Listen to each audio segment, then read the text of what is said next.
Scan a document from the printer control panel and then save it to a USB flash drive. Load the document to scan face up in the document feeder or face down on the scanner glass, using the guides for correct placement.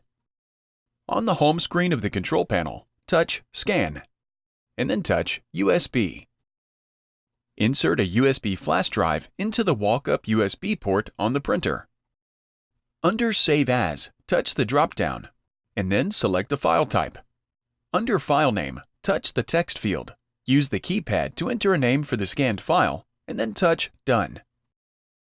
Touch the Settings icon, and then adjust any desired scan settings, including color format, quality, brightness, and orientation. Touch Save Current Settings to save the settings as default for all future scan to USB jobs. Otherwise, touch the back button. Touch Save.